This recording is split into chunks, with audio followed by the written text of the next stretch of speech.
Rakyat tidak percaya kepada proses demokrasi yang sekarang terjadi. Kalau demokrasi kita tidak berjalan, tidak mungkin Anda jadi gubernur. Saya tidak enak karena dua kawan saya sedang nagih janji dan membuka buku lama. Salah satu pilar penting demokrasi adalah partai politik.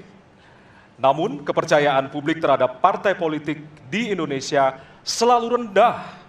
Pertanyaan, apa kebijakan yang akan Anda lakukan untuk melakukan pembenahan tata kelola partai politik? Waktu untuk menjawab 2 menit dimulai dari sekarang. Saya rasa lebih dari sekedar partai politik. Rakyat tidak percaya kepada proses demokrasi yang sekarang terjadi. Itu jauh lebih luas dari sekedar partai politik. Ketika kita bicara demokrasi, minimal ada 3. Minimal 3 nih.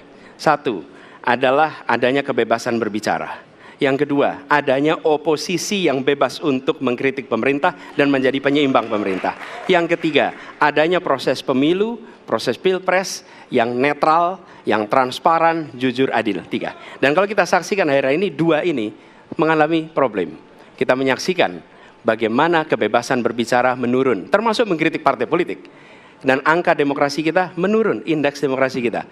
Bahkan pasal-pasal yang memberikan kewenangan untuk digunakan secara karet kepada pengkritik, misalnya Undang-Undang ITE atau pasal 14, 15 Undang-Undang nomor 1 tahun 1946. Itu semua membuat kebebasan berbicara menjadi terganggu. Yang kedua, oposisi. Kita saksikan minim sekali adanya oposisi selama ini. Dan sekarang ujiannya adalah besok. Bisakah pemilu diselenggarakan dengan netralitas, dengan adil, dengan jujur? Ini ujian ketiga.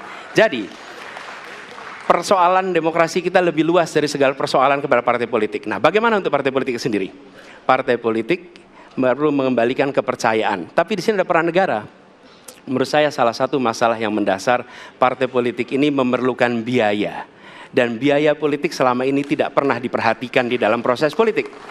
Untuk kampanye, untuk operasional partai, semua ada biayanya. Sudah saatnya pembiayaan politik itu dihitung dengan benar, ada transparansi, sehingga rakyat pun melihat ini institusi yang bisa dipertanggungjawabkan. Jadi salah satu reformnya adalah reform pembiayaan politik oleh partai politik. Terima kasih. Baik. Waktu sudah habis, terima kasih. Kini kami persilakan calon presiden nomor urut 2 untuk menanggapi jawaban calon presiden nomor urut 1. Waktunya 1 menit dimulai dari sekarang. Mas Anies.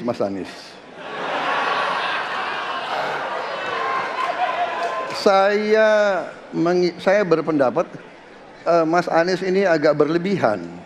Mas Anies mengeluh tentang demokrasi ini dan itu dan ini. Mas Anies dipilih jadi gubernur DKI menghadapi pemerintah yang berkuasa. Saya yang mengusung Bapak.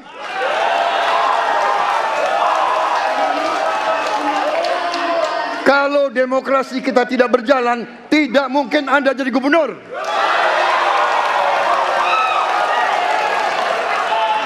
Kalau Jokowi diktator, Anda tidak mungkin jadi gubernur.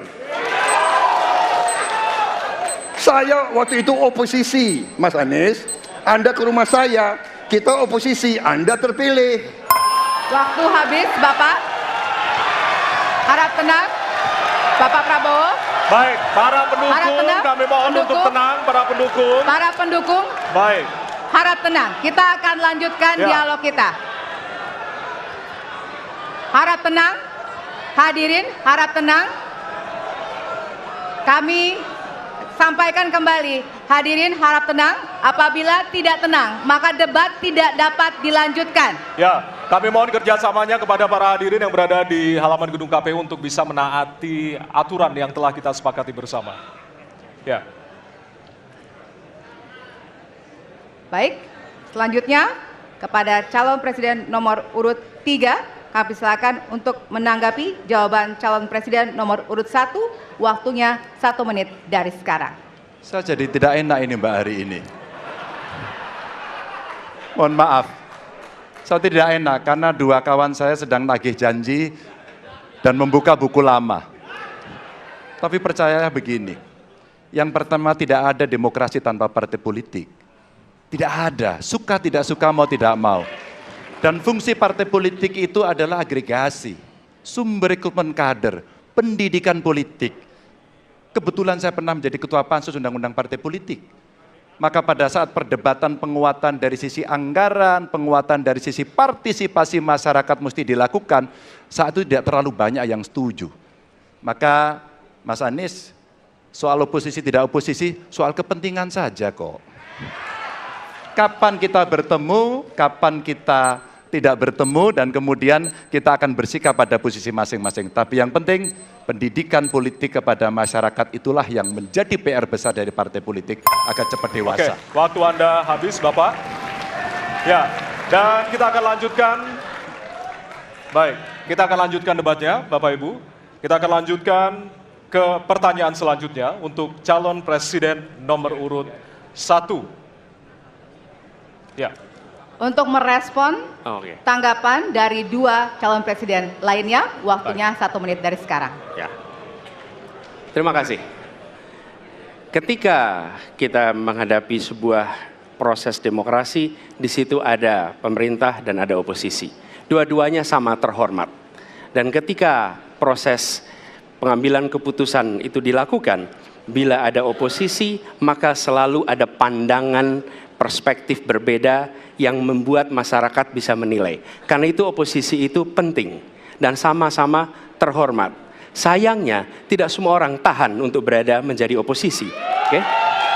Seperti sampaikan Pak Prabowo tidak tahan untuk menjadi oposisi. Apa yang terjadi? Beliau sendiri menyampaikan bahwa tidak berada dalam kekuasaan membuat tidak bisa berbisnis, tidak bisa berusaha. Karena itu harus berada dalam kekuasaan.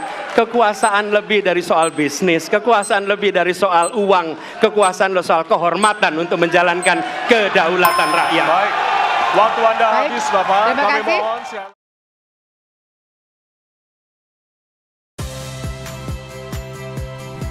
Saya Audrey Chandra.